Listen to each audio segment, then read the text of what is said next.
La música puede transmitirnos un sinfín de sensaciones, pero ¿qué sucede cuando los instrumentos dejan de tocar y los artistas regresan a su casa?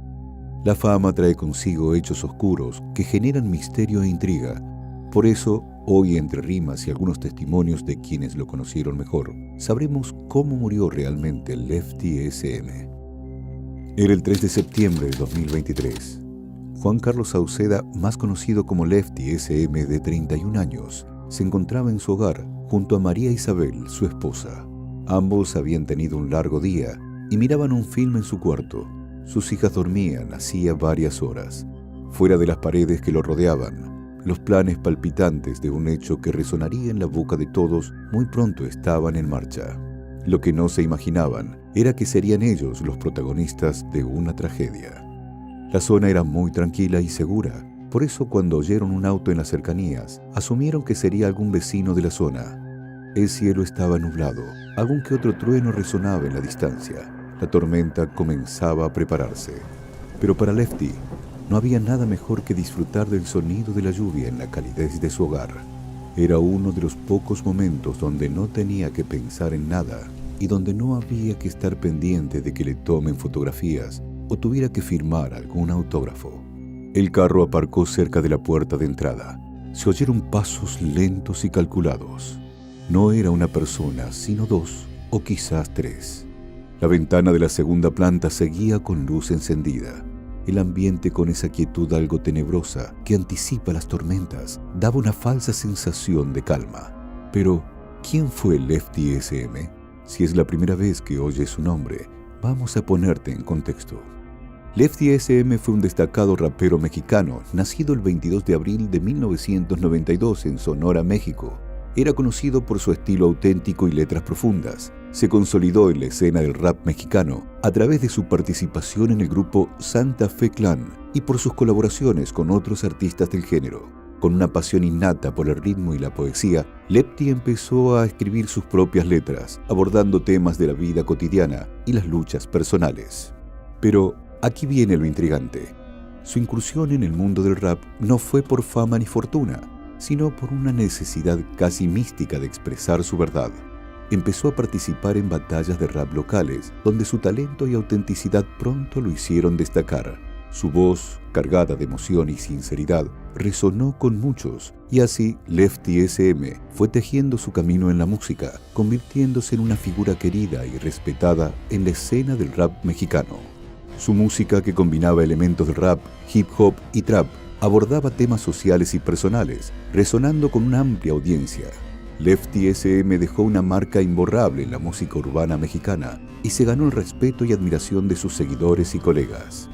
¿Pudo su muerte ser un ajuste de cuentas? El hecho no hizo más que avivar las especulaciones sobre sus posibles vínculos con la magia mexicana, alimentando un enigma que no dejaría de crecer. Desde los primeros pasos de su carrera, Lefty SM llamó la atención por sus letras crudas y realistas que abordaban temas como la pobreza, la violencia y la corrupción.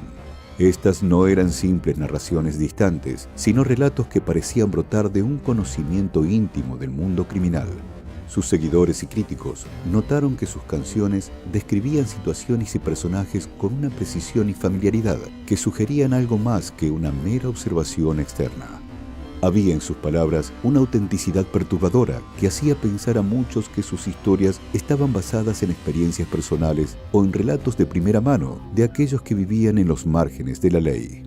El silencio de Lefty SM ante los rumores sobre sus conexiones con la mafia no hizo más que incrementar las sospechas. Nunca se molestó en desmentir estos vínculos, un silencio que muchos interpretaron como una aceptación tácita. En el competitivo mundo del rap, donde la autenticidad se mide por la cercanía con la vida callejera, su posible relación con el crimen organizado le confería una peligrosa credibilidad. No era raro escuchar en sus conciertos y eventos a hombres de aspecto intimidante, cubiertos de tatuajes que narraban su propio pasado turbulento, observando desde las sombras. Estos individuos, lejos de ser simples fanáticos, parecían encarnar una especie de protección silenciosa, un recordatorio constante de los lazos invisibles que mantenían a Lefty anclado a un mundo del que nunca podría escapar completamente. Sus amistades y colaboraciones dentro de la industria musical también levantaron cejas. ya que el rapero solía asociarse con artistas y productores que, según los rumores, tenían conexiones directas con el crimen organizado. Estas alianzas, aunque beneficiosas para su carrera, reforzaban la idea de que su éxito no era solo un fruto de su talento, sino también de una red de apoyos provenientes de lugares oscuros. Se decía que algunos de estos protectores veían en él una voz capaz de expresar las verdades que ellos vivían, un portavoz valiente que podía cantar sobre lo que otros apenas susurraban. Incluso las entrevistas que daba ofrecían una ventana inquietante a su posible implicación con el mundo del crimen. Hablaba con una familiaridad escalofriante sobre la vida en los márgenes de la ley, utilizando una jerga y perspectiva que resonaban con una autenticidad innegable. Sus palabras parecían más que simples rimas. Eran vistas por muchos como crónicas de la vida mafiosa, relatadas por alguien que no solo la observaba desde afuera, sino que la vivía intensamente. Este conocimiento profundo y personal del submundo criminal solo servía para alimentar aún más las especulaciones. Y su muerte no hizo más que reavivarlas. Para algunos, su trágico final fue la culminación inevitable de los peligros que acechan a aquellos que viven demasiado cerca del límite, que juegan con las reglas no escritas del crimen organizado. Las circunstancias del ataque, aún envueltas en un velo de misterio, dejaron a muchos con la sensación de que su muerte no fue un acto de violencia al azar, sino una consecuencia directa de sus conexiones y su vida en el filo de la ley. El hogar del rapero en Zapopan, Jalisco, dejó de ser su refugio seguro para convertirse en el escenario de un misterio inquietante. La abrupta y violenta pérdida del músico no solo dejó un vacío en la escena del rap mexicano, sino que también desató una tormenta de teorías y especulaciones que no solo se limitaban a sus conexiones con el crimen organizado. La primera teoría que surgió fue la de un ataque dirigido, una posibilidad que resonaba con fuerza entre los que conocían las complejidades del mundo donde se movía Lefty SM. En este relato, el rapero fue el blanco deliberado de una vendetta cuidadosamente orquestada. En un país donde las sombras de las mafias se extienden largas y profundas, no era difícil imaginar que las letras agudas y sinceras de Lefty SM podrían haber tocado fibras sensibles o revelado verdades incómodas. Sus seguidores, sumidos en una mezcla de dolor y rabia, comenzaron a vislumbrar enemigos invisibles, figuras en las sombras que habrían querido silenciar la voz de un artista que no temía decir lo que pensaba. Otra teoría que rápidamente ganó terreno fue la de un robo que salió mal.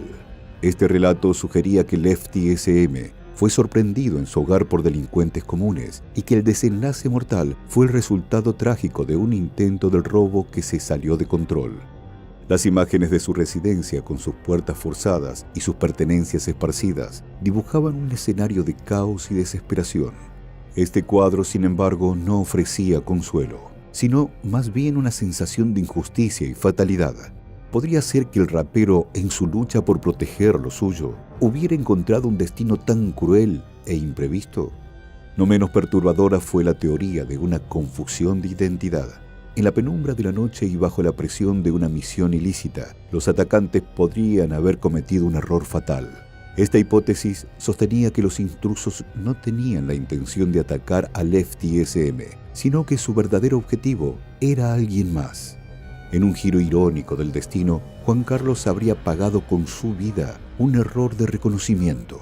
Esta teoría añadía una capa de tragedia absurda al evento, como si el destino mismo se hubiera ensañado con el rapero, entregándolo a una muerte que no estaba destinada para él. En el trasfondo de estas teorías emergieron rumores sobre conflictos personales. La vida pública de Lefty SM, marcada por su ascenso meteórico en la escena musical, no estuvo exenta de tensiones y enemistades. Dentro del competitivo mundo del rap, donde las palabras pueden ser tan afiladas como cuchillos y las lealtades tan efímeras como el humo, no faltaron quienes sugirieron que la tragedia podría estar relacionada con rivalidades personales. Tal vez una disputa con otro artista, una traición de alguien cercano o una vieja rencilla finalmente habían cobrado su precio. Este escenario pintaba la muerte del rapero como un episodio más en un drama de pasión, celos y venganza, digno de una de sus propias canciones. Estas teorías eran alimentadas por la desconfianza y el deseo de encontrar un sentido más profundo y siniestro detrás de los eventos. Algunas voces susurraban sobre posibles encubrimientos y complots orquestados por figuras poderosas que habrían visto en las letras del Lefty SM una amenaza a su autoridad. Podría ser que el rapero hubiera tropezado con verdades demasiado peligrosas, con secretos que no debían ser revelados. Estas teorías, aunque carentes de pruebas concretas, capturaron la imaginación de aquellos que no aceptaban las explicaciones sencillas y buscaban respuestas donde fuera. Mientras las autoridades continuaban sus investigaciones, la comunidad de fans y amigos de Lefty SM se debatía entre la incredulidad y la búsqueda de justicia. Cada teoría, cada especulación, no hacía más que profundizar el misterio alrededor de su muerte. Ahora es momento de regresar al residencial La Cima, donde apenas algunas gotas de lluvia comenzaban a caer, pero cesan a los pocos minutos. En la ventana de la segunda planta, aunque no se veía hacia adentro, se podía ver la luz encendida y los colores de un televisor en funcionamiento. Los sonidos del film tapan el chirrido que hace la puerta de entrada al abrirse lentamente. Pasos calculados suben por las escaleras. El tic-tac del reloj de una de estas personas que aún son sombras marca que son casi las 2 a.m. Los pasos continúan andando, pasan por la primera planta y aún más lento suben a la segunda, como intentando no hacer ningún tipo de sonido. Oyen voces provenientes del televisor y abren lentamente la puerta de una sala contigua a la que se encontraban. Lefty sabía que no esperaba a nadie. Le dijo a su esposa que fuera a otra de las habitaciones y apagó la luz, sin miedo y expectante al sentir que algo no estaba bien. Oyó que ingresaban a otra zona de la casa y cuando estaba de pie en el cuarto dispuesto a salir y ver quiénes estaban allí, violentamente estas personas ingresaron al cuarto donde se encontraba el rapero. Los ojos de todos se encontraron en silencio y por una última vez forcejearon y lucharon. Se oyó un disparo, luego otro y finalmente uno más. Como sacudido por una fuerza tremenda, el cuerpo de Lefty cayó al piso y aunque según el informe su esposa logró trasladarlo a bordo de una camioneta, finalmente el artista falleció, presuntamente a causa de la cantidad de sangre que perdió por sus heridas. Más tarde ella diría: se metieron en nuestro cuarto en la segunda planta, te fueron a matar, mi amor. Los primeros en llegar a la escena del crimen fueron los oficiales de la policía local, quienes encontraron el cuerpo sin vida del rapero en su hogar. El escenario era sombrío y caótico, con señales de violencia y desorden por todas partes. Las puertas forzadas y las pertenencias esparcidas sugerían una lucha desesperada, pero también levantaron más preguntas que respuestas. La policía comenzó a recoger evidencias, tomando huellas dactilares y muestras de ADN, con la esperanza de desentrañar la maraña de eventos que habían llevado a esa fatídica noche. Las primeras líneas de investigación se centraron en la posibilidad de un robo que había salido mal, una hipótesis alimentada por el desorden en la casa. Sin embargo, la violencia del ataque y la precisión con la que fue ejecutado hicieron que los investigadores se cuestionaran si no había algo más siniestro en juego. Las entrevistas con vecinos y conocidos de Lefty SM revelaron poco. Todos parecían igual de sorprendidos y confundidos por la tragedia. A medida que se profundizaba en la vida del rapero, las conexiones y la oscuridad comenzaron a emerger. Los detectives descubrieron que Lefty SM no era ajeno a las amenazas. En los meses previos a su muerte, había recibido varios mensajes intimidatorios, aunque nunca los había tomado demasiado en serio, o al menos nunca lo había hecho público. Las investigaciones se ampliaron para incluir posibles rivalidades en la industria de la música, conflictos personales y, más ominosamente, posibles vínculos con el crimen organizado. Se hablaba en voz baja de ajustes de cuentas y de alianzas oscuras que podrían haberle pasado factura. Se trazaron líneas entre sus letras crudas y realistas y una vida que muchos creían estaba más cerca del peligro de lo que él mismo admitía. Las autoridades comenzaron a considerar seriamente la posibilidad de que Lefty SM hubiera sido un objetivo deliberado de una venganza fría y calculada. Los días se convirtieron en semanas y las semanas en meses, pero las respuestas seguían siendo esquivas. A pesar de las intensas investigaciones, las pistas se enfriaban rápidamente. Se realizaron múltiples interrogatorios a conocidos, colaboradores y personas del entorno del rapero, pero nadie parecía tener la clave para resolver el enigma. Las cámaras de seguridad de la zona ofrecieron imágenes borrosas, pero nada que pudiera identificar a los culpables de manera concluyente. El análisis de las comunicaciones del rapero reveló algunos contactos sospechosos, pero las identidades detrás de estos números eran difíciles de rastrear. Los investigadores también examinaron sus finanzas, buscando transacciones que pudieran arrojar luz sobre sus últimos días. Pero aquí también las respuestas fueron limitadas. Cada pista parecía llevar a un callejón sin salida. Cada puerta abierta solo revelaba más preguntas. Mientras tanto, la comunidad seguía especulando y esperando justicia. Las redes sociales se llenaron de tributos y debates sobre lo que realmente había sucedido. La muerte del FTSM se convirtió en un símbolo de la lucha contra la violencia y la corrupción que plagan muchas áreas de la vida en México. Hoy el caso sigue abierto. Las autoridades continúan su labor buscando ese hilo perdido que pueda desenredar el misterio. La sombra del FTSM se cierne sobre la investigación, un recordatorio de la voz que se apagó demasiado pronto. Los culpables, aquellos que llevaron a cabo tan vil acto, siguen en libertad, ocultos en el mundo oscuro que el FTSM tan magistralmente retrataba en sus canciones. La búsqueda de la verdad continúa, y con ella, la esperanza de que algún día la justicia prevalecerá y los culpables serán hallados y llevados ante la ley.